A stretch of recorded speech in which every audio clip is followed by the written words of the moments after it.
Hello साथियों, जय Hind, good morning. मैं आकाश तिवारी आप सभी बच्चों का फिर से स्वागत करता हूं ऑनसेट एग्जाम के चैनल पे। जितने बच्चे एसएससी जीडी की तैयारी कर रहे हैं सभी बच्चे जल्दी से क्लास में जुड़ जाएंगे। आज के सेशन में साथी हम हिंदी का मॉडल पेपर 52 डिस्कस करने वाले हैं, जो कि पिछले साल एग्जाम में पूछा गया क्वेश्चन पेपर है। इस पेपर में साथी टोटल हम 25 प्रश्न का डिस्कशन करेंगे। आपको सभी प्रश्न का कमेंट में राइट आंसर करते हुए चलना है। तो एक बार जितने बच्चे सेशन को देख रहे हैं सभी बच्चे सेशन को लाइक करके इस सेशन को अपने सभी दोस्तों के पास शेयर कर देंगे जो एसएससी जीडी की तैयारी कर रहे हैं, ताकि सभी बच्चे जल्दी से क्लास में जुड़ सकें। तो चलिए बच्चों, हिंदी का क्वेश्चन नंबर फर्स्ट देखते हैं। सभी बच्चे ध्यान देंगे कि आपको प्रत्येक क्वेश्चन के लिए मात्र 10 सेकंड का टाइम दिया जाएगा। कितना टाइम दिया जाएगा? मात्र 10 सेकंड का क्वेश्चन पढ़ने के बाद। देखिए, जितना टाइम आपको एग्जाम में मिलेगा उतना ही टाइम मैं यहाँ पे आपको दे रहा हूँ क्वेश्चन को पढ़ने के बाद, ताकि आप अपने स्पीड को बढ़ा सकें। चलिए, क्वेश्चन नंबर फर्स्ट क्या कह रहा है? चोर शब्द का विलोम क्या होगा? निर्दोष, अच्छा, गुणवान या फिर साधु?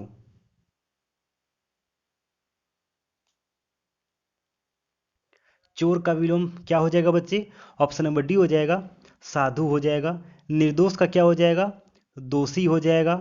अच्छा का आपको पता होगा बुरा हो जाएगा। गुणवान का क्या हो जाएगा? दोषवान हो जाएगा। क्या हो जाएगा? दोषवान हो जाएगा। स्क्रीनशॉट लेते जाएंगे और सोने से पहले बच्चे आपको रिवीजन जरूर से करना है, ठीक है? रिवीजन नहीं करेंगे तो देखिए आपका सारा पढ़ा लिखा बेकार है, ठीक है? इसलिए हर सेशन में बोलता हूँ रिवीजन जरूर से करते रहिए। क्वेश्चन नंबर 2, वक्र का विपरीतार्थक शब्द बताइए। ऋजु, अक्र, छम या फिर कठोर?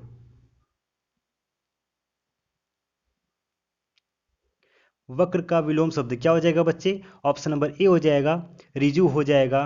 अक्र का क्या हो जाएगा? तो देख लेंगे यहाँ पे, निराकार हो जाएगा। क्या हो जाएगा? निराकार हो जाएगा। छम का क्या हो जाएगा बच्चे? छम का हो जाएगा अक्षम्य हो जाएगा। और कठोर का आपको मालूम होगा, कोमल हो जाएगा। ठीक है। चलिए, क्वेश्चन नंबर 3, कमल का पर्यायवाची शब्द बताइए। मनसिज, सरसिज, अंतशयज या फिर स्वेदज?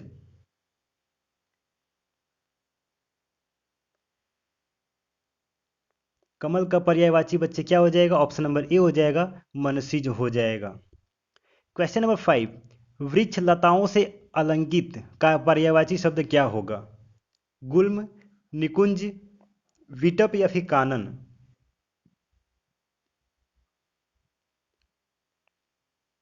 The right answer is option number C, विटप हो जाएगा।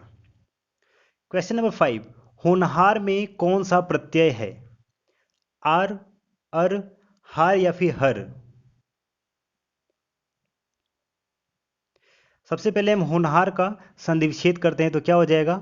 होन, धन, हार हो जाएगा। तो बच्चे प्रत्यय कौन सा हो जाएगा इसमें? हार हो जाएगा। ऑप्शन नंबर सी हो जाएगा, होनहार में हार प्रत्यय लगा हुआ है। चलिए, एक बार सभी बच्चे जितने भी लोग क्लास को देख रहे हैं एक बार सेशन को पहले लाइक करके अपने सभी साथियों के पास शेयर कर दीजिए जल्दी से।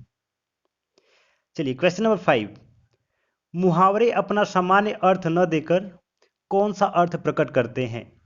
विशेष, विपरीत, पर्याय या फिर असामान्य?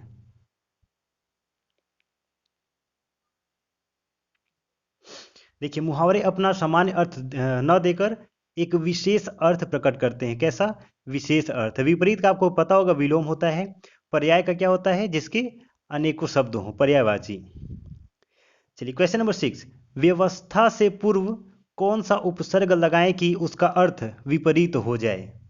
यानी व्यवस्था का विलोम शब्द क्या होगा, ये पूछा जा रहा है। अ, आ, अप या फिर परि? बहुत ही आसान सा है। व्यवस्था में हम अगर अ उपसर्ग लगाएंगे तो अव्यवस्था हो जाएगा। Option number A is the right answer. Question number 7, जिसमें भला बुरा समझने की शक्ति न हो उसको क्या कहते हैं? विज्ञानी, अविवेकी, दुर्बुद्धि या फिर अज्ञानी?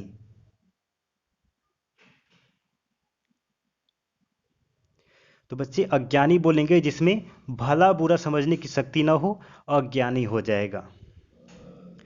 दूसरे के प्रतिनिधि के रूप में क्रय विक्रय आदि करने का अधिकार क्या कहलाता है?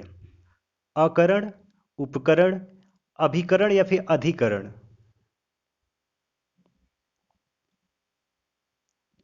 देखिए, क्वेश्चन क्या कह रहा है कि दूसरे के प्रतिनिधि में किसी सामान को खरीदना या बेचना ये इस करने का अधिकार को हम क्या बोलते हैं?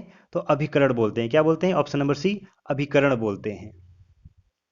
चलिए क्वेश्चन नंबर 9, तलसी लिखित शब्द किस समास का उदाहरण है? यानी कि तलसी लिखित में कौन सा समास है, ये क्वेश्चन पूछ रहा है। बहुव्रीहि, अव्ययी भाव, कर्मधारय समास या फिर तत्पुरुष समास। साथ में ये भी बताएंगे कि समास कितने प्रकार के होते हैं। देखिए, तलसी लिखित यानी कि तुलसीदास द्वारा लिखित, तो क्या हो जाएगा? तत्पुरुष समास हो जाएगा इसमें, ऑप्शन नंबर डी। और समास कितने प्रकार के होते हैं बच्चे? तो समास 6 प्रकार के होते हैं, सभी को पता होना चाहिए। देखिए, हम यहाँ पे डिस्कस कर लेते हैं कितने प्रकार के होते हैं। समास 6 प्रकार के होते हैं। पहला, अव्ययी भाव समास। दूसरा, तत्पुरुष समास। कर्मधारय समास। द्विग समास। द्वंद्व समास। और छठवां कौन सा हो जाएगा? बहुव्रीहि समास। स्क्रीनशॉट जरूर से ले लेंगे इसका। सभी बच्चे ध्यान देंगे कि आपका जीके का पिछले साल में एग्जाम में पूछे गए प्रश्न का डिस्कशन डेली शाम को कितने बजे कराया जाता है? 7 बजे। 7 बजे डेली आपका क्लास चलता है, तो चैनल को सब्सक्राइब कर लेंगे।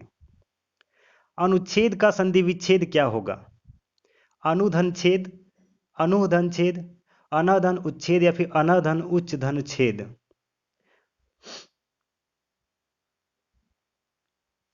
The right answer is option number A, अनुधन छेद होता है अनुच्छेद का संधि विच्छेद। क्वेश्चन नंबर 11, निम्नलिखित शब्दों में से किसमें विसर्ग संधि है? उज्ज्वल, निश्चल, राजेंद्र या फिर संज्ञा संधि।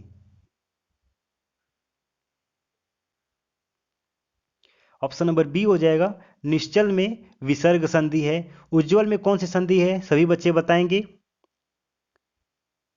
उज्ज्वल में आपका कौन सी संधि हो जाएगा? व्यंजन संधि हो जाएगा। क्वेश्चन नंबर 12, मुद्रा राक्षस के लेखक कौन है? विज्ञानेश्वर, कल्हड़, विशाख दत्त या फिर याज्ञवल्क्य।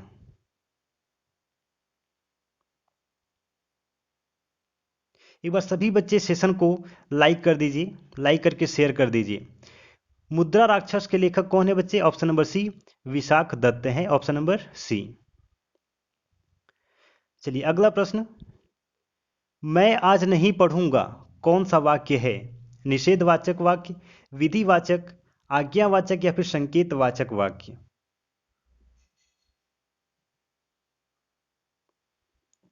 देखिए, मैं आज नहीं पढ़ूंगा, ऑप्शन नंबर ए निषेधवाचक वाक्य है इसमें। चलिए क्वेश्चन नंबर 14, पदबंध कितने प्रकार के होते हैं और कौन कौन से होते हैं, यह भी आपको बताना है। 2, 3, 8 या फिर 5।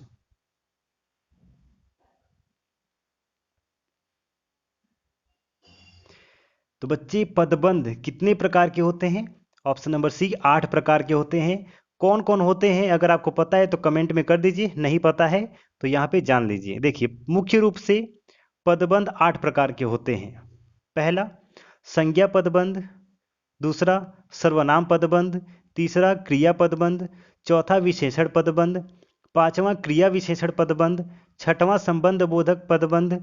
सातवां, समुच्चय बोधक पदबंध। और आठवां, विस्मयादि बोधक पदबंध। स्क्रीनशॉट इसका ले लीजिए।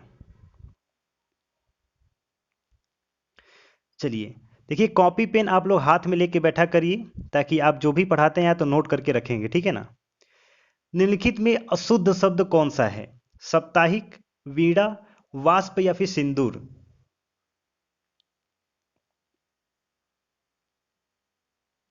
देखेंगे बच्चे, वीणा, वाष्प, सिंदूर ये तीनों सही है, लेकिन बच्चे साप्ताहिक नहीं होता है। क्या होता है? साप्ताहिक होता है, ठीक है ना, साप्ताहिक होता है। तो ऑप्शन नंबर ए आपका अशुद्ध है, ए आपका सही जवाब हो जाएगा। क्वेश्चन नंबर 16, निम्नलिखित में से आग का पर्यायवाची शब्द नहीं है? वायु सखा, हुताशन, विभावशु या फिर वीपथगा।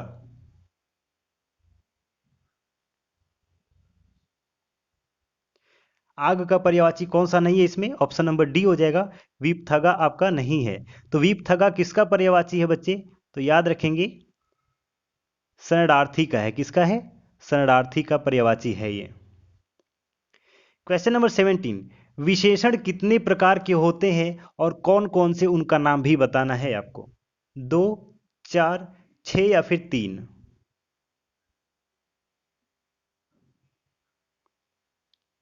बच्चे विशेषण 4 प्रकार के होते हैं।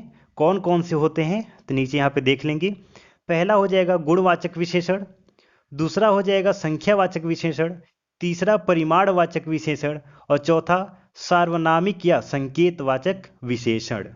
4 प्रकार के विशेषण आपके होते हैं। चलिए क्वेश्चन नंबर 18, उत्पत्ति की दृष्टि से शब्दों के कितने भेद हैं? 2, 4, 5 या फिर 7?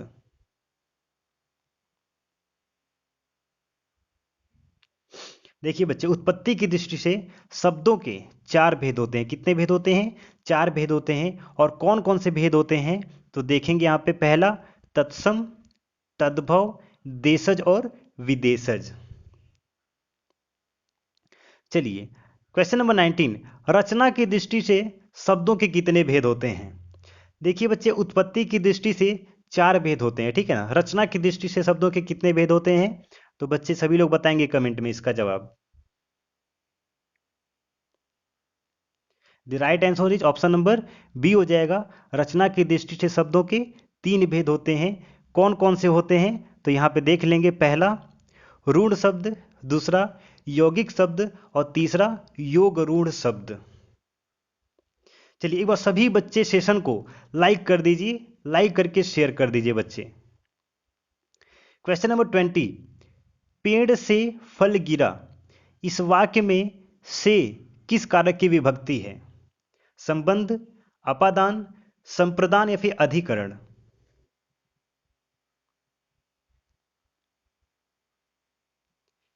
देखिए पेड़ से फल गिरा, देखिए से क्या कर रहा है? पेड़ से फल गिरा, इसमें अपादान हो रहा है। क्या हो रहा है? अपादान हो रहा है। तो ऑप्शन नंबर बी आपका सही जवाब हो जाएगा। क्वेश्चन नंबर 21, निम्नलिखित में से कौन सा शब्द पुल्लिंग है? हानि, वचन, प्यास या फिर बचत?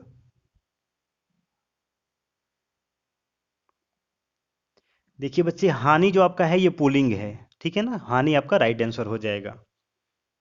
क्वेश्चन नंबर 22, आसमान पर चढ़ाना का क्या अर्थ होगा?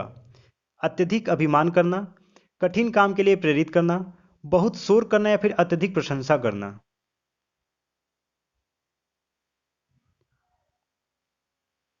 देखिए आसमान पर चढ़ाने की बात की जाए तो क्या होगा? किसी का बहुत ही ज्यादा बढ़ाई करना, प्रशंसा करना। ऑप्शन नंबर डी हो जाएगा, अत्यधिक प्रशंसा करना। क्वेश्चन नंबर 23, आंख की किरकिरी होने का अर्थ क्या होगा? अप्रिय लगना, धोखा देना, कष्टदायक होना या फिर बहुत प्रिय होना?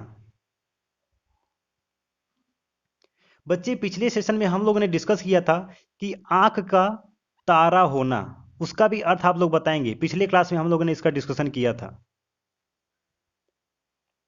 देखिए आंख की किरकिरी होना का क्या हो जाएगा? अप्रिय लगना। चलिए बताइए, आंख का तारा होना क्या हो जाएगा बच्चे? आंख का तारा, तारा मतलब प्यारा लगना। क्या हो जाएगा? प्यारा लगना। देखिए किरकिरी मतलब आंख में चुभता है और आंख का तारा मतलब बहुत ही प्यारा व्यक्ति हो जाएगा। एक दूसरे के विलोम शब्द हैं ये। क्वेश्चन नंबर 24, लाल पीला होना का क्या अर्थ होगा? मुद्राएं बनाना, क्रोध करना, देवर बदलना या फिर रंग बदलना? बहुत ही आसान सा प्रश्न है। आप गांव में भी सुने होंगे कि गुस्से से उसका मुंह लाल पीला हो उठा, यानी कि ऑप्शन नंबर बी हो जाएगा, क्रोध करना। चलिए आज का अंतिम प्रश्न, वीर पुत्र को जन्म देने वाली स्त्री के लिए एक शब्द क्या होगा? वसुंधरा, माता, जननी या फिर वीर प्रसू? इसका जवाब जानने से पहले सभी बच्चे बताएंगे कि हमने यहाँ पे 25 प्रश्न का डिस्कशन किया है। आपने कितने क्वेश्चन का राइट आंसर किया है? आप कमेंट में लिख के बताएंगे सर मैंने 25 में से इतने प्रश्न का राइट आंसर किया है। वीर पुत्र को जन्म देने वाली स्त्री के लिए एक शब्द क्या हो जाएगा बच्चे?